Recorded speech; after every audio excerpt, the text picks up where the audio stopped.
Hi friends, Namaskar. Welcome to Divine Talks with Nitin. हमने यहाँ पर स्टार्ट की हुई है reading surcharge with divine love book जो सुखमनी जी के द्वारा लिखी गई है गुरु जी के रिलेटेड उनसे रिलेटेड चमत्कारों पे। तो इसके पहले कुछ अध्याय हम डाल चुके हैं। आज रीडिंग करेंगे हम अध्याय चैप्टर नंबर 12 की। तो without wasting any time let us start. Teaching me how to drive. जी हाँ, 12वां अध्याय है teaching me how to drive.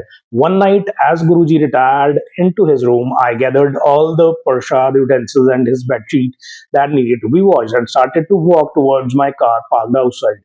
Just as I sat down at the passenger seat, there was a knock on the window. I was a bit startled to see Guruji. How could this be possible? I just left him in the room.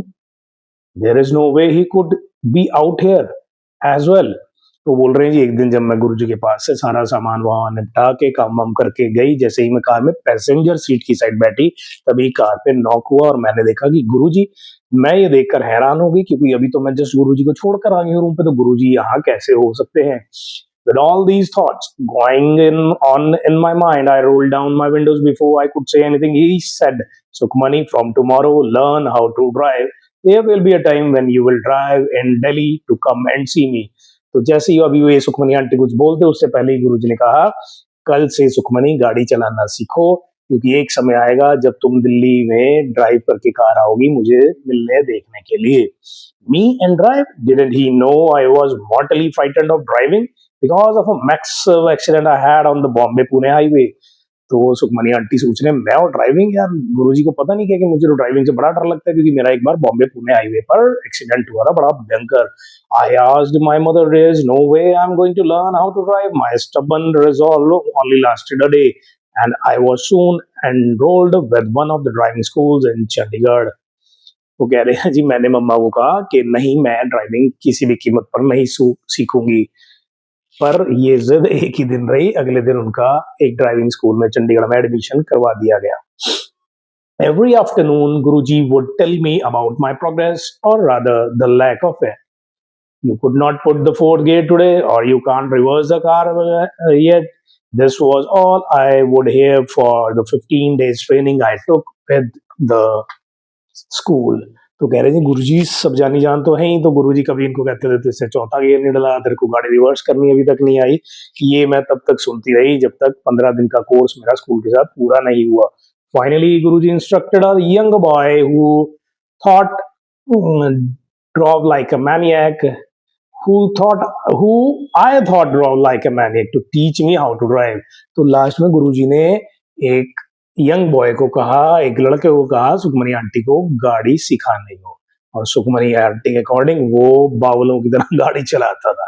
There was an open ground next to his temple, and as soon as I finished cleaning, washing at the temple, I was instructed to learn driving. The young boy would put bricks and chairs and would ask me to drive between them to create the digit 8 in reverse gear। तो कह रहे हैं जी साथ में ही खाली plot था, तो जैसे ही काम निपटा लेते थे सुखमनी आंटी तो वो लड़के के साथ चले जाते थे और गाड़ी चलाते थे। वो टेबल वगैरह रखकर, कुर्सियां रखकर 8 की शेप में इनको गाड़ी चलाने को कहता था, वो भी रिवर्स करके। Half the time being elder to him, I would scold him for making me do crazy things, and all this while Guruji mentioned me my progress.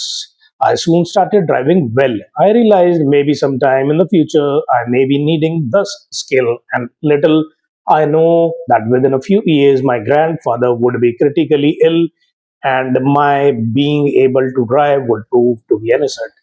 तो कह रहे हैं कि गाड़ी सीखने के बाद मुझे ये तो रियलाइज हो चुका था गुरुजी से साथ जुड़ के इनको कि कुछ ना कुछ तो कारण रहता है, हो सकता है एक दिन मुझे गाड़ी चलाने की जरूरत पड़े। तो वही आफ्टर कुछ सालों के बाद जब इनके ग्रैंडफादर की तबीयत खराब हुई और इनको गाड़ी चलाकर उनको अस्पताल ले जाना पड़ता था और सब काम के लिए, तो इनको रियलाइज हुआ कि गाड़ी चलाना मेरे लिए एक असेट प्रूफ हुआ। Once Guruji was convinced I drive fairly well, he ordered my driver's license to be made. I was a bit hesitant to go through driving test, and Guruji picked up on that fear. He ordered someone from the Sangat to get the needful done. The gentleman took my mobile number and told me he would call me to get my picture taken. The day this gentleman called me, I went to licensing authority office and very coolly got my picture taken and came back. No documents were ever taken from me, and my license was hand delivered to me within next 2 days. तो कह रहे हैं गुरुजी ने संगत में किसी को कहा कि सुखमनी का लाइसेंस बनवा दो, तो वो जेंटलमैन इतने अच्छे थे, उन्होंने सिर्फ फोटो के लिए बुलाया और कोई डॉक्यूमेंट नहीं और कुछ नहीं, और गुरुजी की कृपा से 2 दिन के अंदर इनको इनका लाइसेंस डिलीवर हो गया. Obviously, I presumed he worked there or someone in the authority and made a mental note to thank him the next day. I see him in the Sangat. I kept looking for him, but I never saw him again. तो गुरु इनको लगा कि कोई ना कोई वो ऐसे authority वाले होंगे जिनकी थोड़ी सी चलती होगी, तो उन्होंने बनवा दिया. तो इन्होंने सोचा कि चलो मिलके धन्यवाद किया जाए, पर इनको वो दोबारा कभी नहीं दिखे. The license was with me for 20 years till the time came for its renewal. Not many besides me had seen my license, nor had I have ever seen how this private license looked like. I took an online appointment for the renewal and got my documents together. When I submitted my file, the lady at the counter asked me for the original license. When I told her that I pasted the original as asked, she smiled and said, "Ma'am, look around. Does anyone license look anything like yours?" I looked around and saw everyone had a dull colored licenses, while mine was a bright orange and purple. तो वो कह रहे हैं जब renewal का time आया 20 साल बाद, तब जब मैंने अपॉइंटमेंट लेकर रिन्यूअल अथॉरिटी के पास गए, तो वहां इन्होंने सब डॉक्यूमेंट और लाइसेंस लगाकर जैसे ही विंडो पर दिया, तो वो हैरान हो गए. वो कहते हैं जी अपना ओरिजिनल लाइसेंस दो. तो इन्होंने कहा मैंने तो ओरिजिनल लाइसेंस ही लगाया है. तो हंसते हुए काउंटर के मैडम बोले कि मैडम ये आपका ओरिजिनल लाइसेंस आपको लगता है किसी का इतना ब्राइट और कलरफुल है? अब बाकियों को तो देखो, जब इन्होंने चेक किया बाकी सबके डल और वैसे थे, क्योंकि जैसे आपको पता है होते ही है सरकारी उनके, तो इन्होंने देखा तो इनका तो बड़ा ब्राइट ऑरेंज पर्पल था. Where did you get this form from? We have never issued such license ever. तो मैडम बोले भाई ये लाइसेंस आपने लिया कहाँ से? ऐसा लाइसेंस तो हमने कभी इशू ही नहीं किया. I sheepishly looked at my license and told her I had got it from here. She expressed her doubt about it being genuine and sent me to the storeroom to have records taken. If your old documents are found, only then I will renew the license. Otherwise, you will have to apply for new one. तो उनको थोड़ी सी हैरानी हुई, तो उन्होंने कहा जी आप store में जाओ, अपने डॉक्यूमेंट चेक कराओ लाइसेंस ले जाके. ऐसा लाइसेंस तो आज तक इशू ही नहीं हुआ. आपके वहाँ डॉक्यूमेंट्स रिकॉर्ड्स मिले तो ही आपका रिन्यू किया जाएगा, अदरवाइज आपको नया अप्लाई करना पड़ेगा. All the way down to the basement, I kept talking to Guruji in my mind and told him to make me out of this mess, since he only had put me into it. I knew for a fact that no document would be found because that gentleman had never asked me for any. तो अंदर से इनको डरता है, गुरुजी से अरदास कर रहे थे, गुरुजी निकाल लो इस पकड़ेबाजी से, क्या है ये? क्योंकि इन्होंने डॉक्यूमेंट तो उस जेंटलमैन ने जिन्होंने बनवाया था, उस बंदों ने इनसे कभी लिया ही नहीं था कोई. तो इनको पता था यार डॉक्यूमेंट तो कोई मिलेगा ही नहीं, डॉक्यूमेंट क्योंकि दिया ही नहीं. At the storeroom, I handed the slip to given to me by the lady at the counter to the person in charge. तो उन्होंने स्टोर में आके इंचार्ज को पर्ची दी जो इन्हें ऊपर से मिली थी. Seemed curious and asked, "Why are they asking you for the records?" I told him that the lady at the counter thinks my license is fake and wants to check. He took a look at the license and said, "Ma'am, all my life I have worked at this office. Never have I ever seen such colors on a license." तो पहले तो जो in charge थे उन्होंने पूछा madam आपको यहाँ क्यों भेजा, तो इन्होंने सुखमनी आंटी ने बताया जो काउंटर पे मैम है उनको लग रहा है मेरा लाइसेंस नकली है. तो जो इंचार्ज थे स्टोर के उन्होंने भी देखा, कह रहे मैम ऐसा कलरफुल लाइसेंस तो मैंने भी कभी नहीं देखा है. Now I was seriously worried. Let me see if I can find records. तो उन्होंने कहा चलो मैं चेक करता हूँ कोई रिकॉर्ड मिलता है क्या. I can find your records. If it's issued by office, we should have them. To my surprise, he came back within 5 minutes and said, "Ma'am, all your records are in order.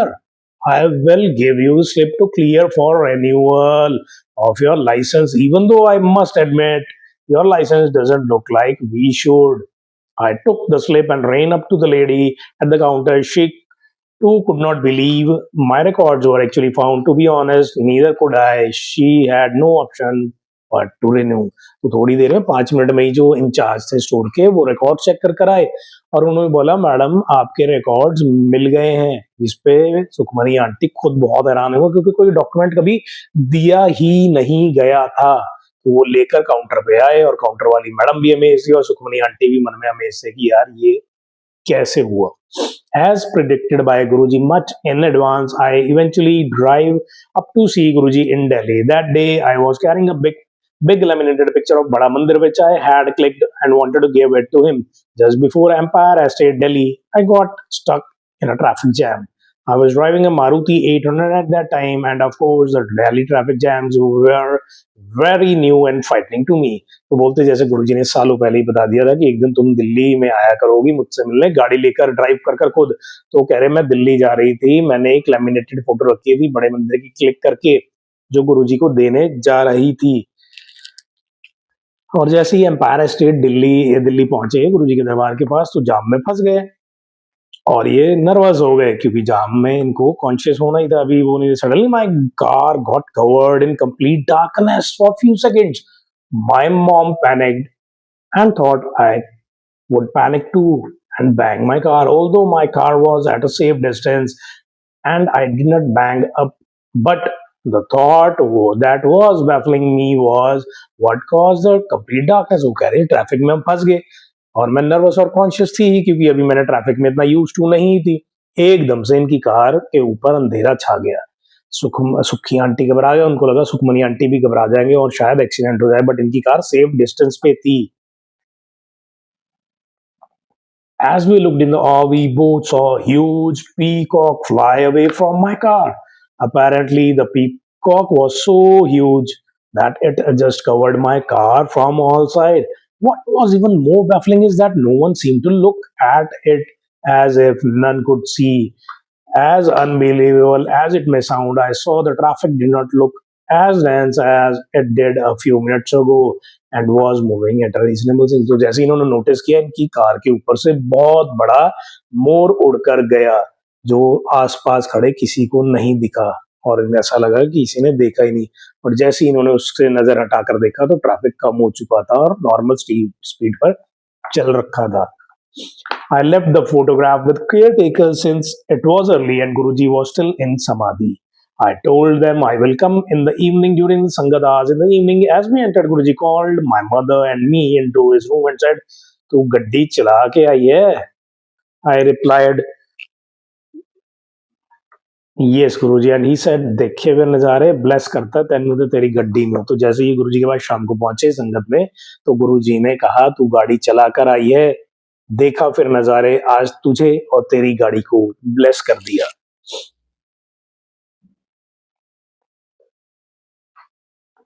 As I sat down, I noticed that the picture of the Bada Mandir that I had given was already mounted on the wall of his room in the Empire State.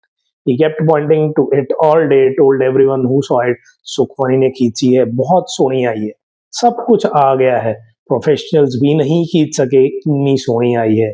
तो जैसे इन्होंने देखा शाम को गुरुजी ने जो इन्होंने photo खींच के लेमिनेट करके गुरुजी को दी थी बड़े मंदिर की, गुरुजी ने ऑलरेडी वॉल पर प्लेस करवा दी थी और हर किसी को गुरुजी बता रहे थे कि सुखमणि ने खींची है, बहुत सुंदर फोटो आई है, कोई प्रोफेशनल भी ऐसी फोटो नहीं खींच सकता. तो ये था जी अध्याय number 12, reading of chapter 12 of the book surcharge with divine love, गुरु जी की महिमा से भरी हुई. होप आपको रीडिंग में मजा आ रहा होगा, आनंद आ रहा है तो प्लीज लाइक शेयर सब्सक्राइब और अपने सोशल सर्कल फ्रेंड फैमिली में भी जरूर कहें to subscribe to divine talks with Nitin. ये देखिए जी वो फोटो और दर्शन कीजिए जो खींची गई थी सुखमणि आंटी के द्वारा. बहुत ही बढ़िया. तो ठीक है जी, मिलते हैं आपसे नेक्स्ट चैप्टर की रीडिंग में जल्द ही. होप आप और आपका परिवार अच्छे से रहे, हम सब अच्छे से रहें और सब जो सिचुएशन चल रही हैं वॉर की, पेट्रोल, ABCD, LPG की, सब जल्दी से ठीक हो जाए और ठीक ही रहे. तो मिलते हैं नेक्स्ट रीडिंग में. Take care, bye bye.